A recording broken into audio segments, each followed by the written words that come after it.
Hello everyone, welcome to tech शरबत।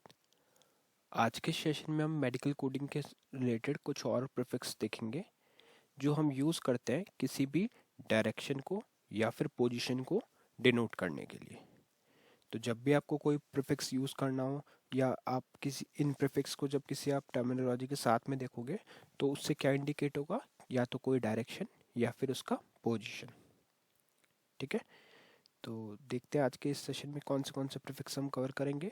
और process वही रहेगा, हम पहले स्टार्ट करेंगे प्रीफिक्स से और फिर उसके कुछ एग्जांपल्स भी देखेंगे। क्योंकि होता क्या है, जब हम किसी मेडिकल टर्मिनोलॉजी को पढ़ते हैं हम प्रीफिक्स के बारे में जानते हैं, बट उस टाइम पे जब एक्चुअल में जब उन एग्जांपल्स को जब तक नहीं देखते तब तक वो क्लियरिटी नहीं आएगी।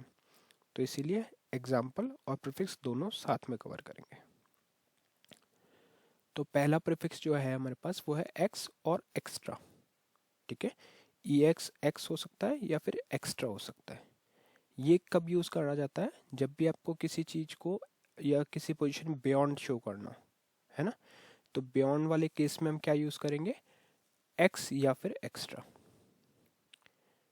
तो ये तो हमारे को क्लियर हो गया कि जब भी हमारे को एक्स या एक्स्ट्रा प्रीफिक्स मिलता है किसी भी टर्मिनोलॉजी का तो वो इंडिकेट कर रहा है बियॉन्ड को। पर उसके एग्जांपल्स क्या है, तो यहाँ पे आप देखोगे फर्स्ट एग्जांपल मैंने क्या लिखा हुआ है, एक्स्ट्रा कॉर्पोरल। Extra corporeal. ठीक है, इसका मीनिंग क्या होता है, बियॉन्ड द बॉडी। तो जैसे मैंने बताया था बियॉन्ड होगा इसका मतलब, बियॉन्ड द बॉडी। फिर है एक्स्ट्रा क्रेनियल। तो इसका मीनिंग क्या हो गया, बियॉन्ड द स्कल। फिर हमारे पास आता है extracellular, beyond the cell. Extraperitoneal, जिसका मीनिंग क्या होता है, बियॉन्ड द पेरिटोनियल कैविटी। तो इन सब में कॉमन क्या है, बियॉन्ड। सब में एक डायरेक्शन जो पोजीशन शो हो रही है वो क्या हो रही है, बियॉन्ड की पोजीशन शो हो रही है। फिर चाहे वो एक्स्ट्रा कॉर्पोरियल है या एक्स्ट्रा क्रैनियल है, एक्स्ट्रा सेलुलर है या एक्स्ट्रा पेरिटोनियल है, उन सब में शो क्या हो रहा है, position as a beyond show हो रहा है। तो ये तो हो गया हमारा एक्स या फिर एक्स्ट्रा से रिलेटेड प्रीफिक्स। फिर हमारे पास आता है इनर।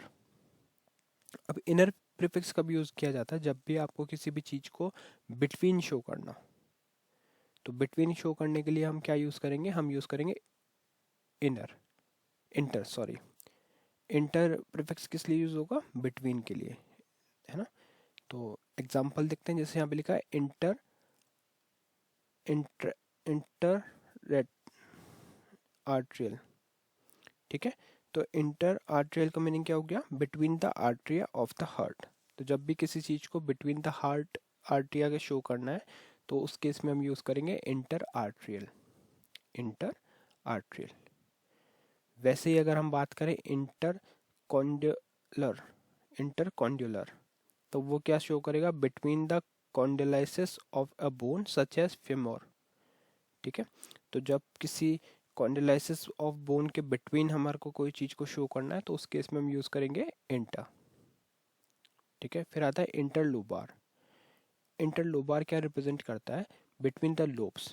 तो जैसे मैंने बताया ये प्रीफिक्स जो यूज़ होगा वो बिटवीन को इंडिकेट करने के लिए होगा। तो इंटरलोबार में between lobes, often used in the context of lungs और लिवर। ठीक है, तो जब भी आप कोई डिस्कशन कर रहे हो जहाँ पे कॉन्टेक्स्ट रहेगा हमारा लंग्स या लिवर से रिलेटेड, तो उस केस में हम टर्मिनोलॉजी जो यूज़ करेंगे वो होगी इंटरलोबार, और जो प्रीफिक्स हम यूज़ करेंगे वो होगा बिटवीन। प्रीफिक्स जो होगा वो होगा इंटर, जो रिप्रेजेंट करेगा बिटवीन को।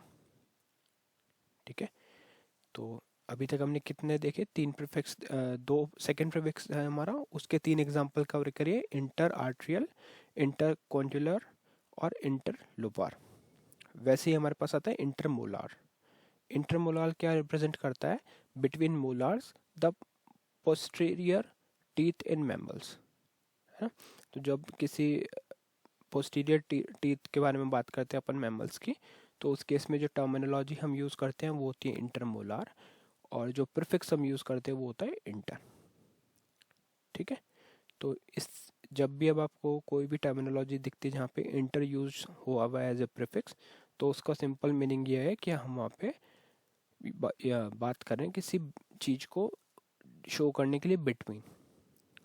ठीक है, तो दो प्रीफिक्स अभी तक हमने देखे, एक्स एक्स्ट्रा। एक्स और एक्स्ट्रा क्या था, ये ऑल्टरनेटिव नेम है, आपको एक्स भी मिल सकता है, किसी जगह पे एक्स्ट्रा भी मिल सकता है। तो पर दोनों का मीनिंग क्या होगा, बियॉन्ड। दोनों को हम कब यूज़ करेंगे, जब हमारे को शो केस करना हो किसी चीज़ को बियॉन्ड।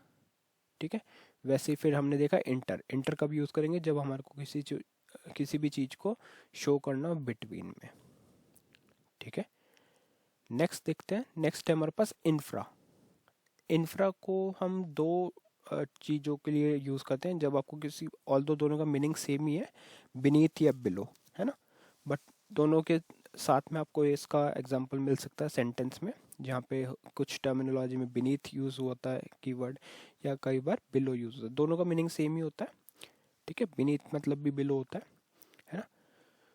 तो जब भी आपको ये प्रीफिक्स मिलेगा तो उसका मीनिंग है कि हम किसी भी चीज़ को बिलो शो कर रहे हैं, जैसे infrapatellar, beneath the patella. Patella means kneecap. तो जब भी आप किसी चीज़ को नी कैप के बिलो या बीनीथ शो करते हो, बीनीथ द पटेला, तो उसका मीनिंग होता है इंफ्रा पटेलर। वहाँ पे जो टर्मिनोलॉजी यूज़ हो रही है और जो प्रीफिक्स यूज़ हो रहा है वो है इंफ्रा। ठीक है, फिर आता है इंफ्रा एरेनल। इंफ्रा एरेनल, इसका मीनिंग हो गया बिलो द किडनीज। अब किडनीज को हम नॉर्मली यूज़ करते हैं टर्मिनोलॉजी एरेनल, है ना।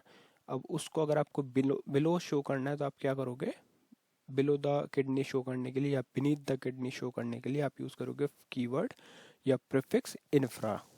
ठीक है, तो इंफ्रा एरेनल, ये हो गया इंफ्रा के बारे में। फिर वैसे ही हमारे पास आता है infra infracostal. Infracostal का मतलब क्या हो गया, बिलो द रिब्स। तो अगर आपको कोई भी ऐसा मेडिकेशन या कोई प्रोसीजर आप बना रहे हैं जहाँ पे आपको इंफ्रा कॉस्टल मिलता है, तो उसका मीनिंग होता है बिलो द रिब्स, रिब्स के बिलो। ठीक है, वैसे ही अगर हम बात करें इंफ्रा टेंटोरियल। ठीक है, टेंटोरियल का मीनिंग क्या हो गया, located beneath the tentorium cerebelli. ठीक है, तो किसी भी चीज़ को beneath the tentorium cerebelli show करना है, जो एक पार्ट होता है किसी भी ब्रेन का, तो उस केस में भी हम इंफ्रा प्रीफिक्स का यूज़ करेंगे। ठीक है, तो ओवरऑल इंफ्रा हम किस किस लिए यूज़ कर रहे हैं, या तो किसी चीज़ को बीनीथ शो करना या बिलो, क्योंकि दोनों का मीनिंग एक ही होता है, बीनीथ और बिलो। तो जब भी आपको किसी चीज़ को बीनीथ या बिलो शोकेस करना हुआ, तो उस केस में हम जो प्रीफिक्स यूज़ करेंगे वो होगा इंफ्रा। और प्रीफिक्स का मीनिंग यही होता है कि वो किसी भी टर्मिनोलॉजी के इनिशियल में हम उसको अटैच करके उसका एक मीनिंग चेंज कर दें, तो उसी को हम बोलेंगे प्रीफिक्स, है ना। अगर आप इस पार्ट को देखोगे तो ये पूरा एक टर्मिनोलॉजी है जिसमें infra as a prefix use हुआ है। ठीक है, तो ये हो गया इंफ्रा। तो हमने इस सेशन में मेनली तीन टाइप के कवर किए हैं प्रीफिक्स, जिसमें से जो एक्स वाला है उसके दो ऑल्टरनेटिव नेम भी हैं, एक्स और एक्स्ट्रा, जो बियॉन्ड को शोकेस करेगा। फिर हमने देखा इंटर के बारे में, जो बिटवीन को शोकेस करता है। और उसके बाद में हमने देखा इंफ्रा, जो यूज़ होता है बीनीथ या बिलो के लिए। ठीक है, बट ओवरऑल जो ये प्रीफिक्सेस, जो भी प्रीफिक्सेस अभी हमने देखे, वो क्या डिनोट कर रहा है, या तो किसी डायरेक्शन को या पोजीशन को। अगर आप पोजीशन देखोगे, जैसे हमने बात किया इंटर का, है ना, तो बिटवीन, किसी चीज़ के बिटवीन अगर पोजीशन शो करनी है तो उस केस में हम यूज़ करेंगे कीवर्ड इंटर, है ना।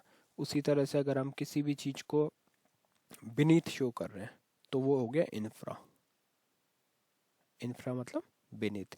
और वैसे ही अगर हम किसी भी चीज़ को पोजीशन शो कर रहे हैं अब बियॉन्ड, तो बियॉन्ड के केस में भी हम क्या यूज़ करेंगे, एक्स या फिर एक्स्ट्रा प्रीफिक्स। ठीक है, तो ये सारे प्रीफिक्स हमने देखे, साथ में उनके कुछ एग्जांपल्स देखे।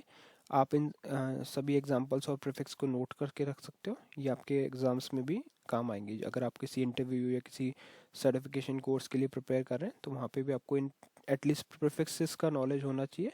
अगर प्रीफिक्स आपको देखना आ जाएगा तो फिर बाकी आपके लिए कोडिंग वगैरह भी उतना डिफिकल्ट नहीं रहेगा। ठीक है, और आज का जो क्वेश्चन है वो ये है, what information is provided by the prefix AP और एंड। यहाँ पे हम वही क्वेश्चंस डिस्कस करेंगे जो अभी तक हम मतलब यहाँ पे वही क्वेश्चंस पुट अप करूँगा जो आप लोगों ने अभी तक कंप्लीट करे हुए हैं। ठीक है, ये टॉपिक्स हम ऑलरेडी कवर कर चुके हैं, जहाँ पे हमने डिस्कस किया था एपी और एंड के बारे में। तो अगर आप लोग पूरा सीक्वेंस में इन सेशंस को देख रहे हैं तो शायद आपको ये इजीली समझ में आ जाएगा इसका आंसर क्या है।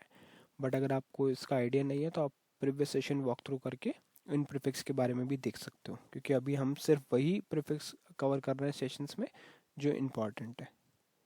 ठीक है, और अगर आपको इनका आंसर्स पता है तो मैं रिकमेंड करूँगा कि आप इसका आंसर कमेंट सेक्शन में पुट करें, जिससे बाकी लोग भी उसको रेफ़र करके समझ सकें। तो आप लोग नॉलेज शेयर कर सकते हो कमेंट सेक्शन के अंदर। ठीक है, तो इस सेशन के लिए इतना ही था। नेक्स्ट सेशन में बाकी टॉपिक डिस्कस करेंगे। So thank you for watching tech share में।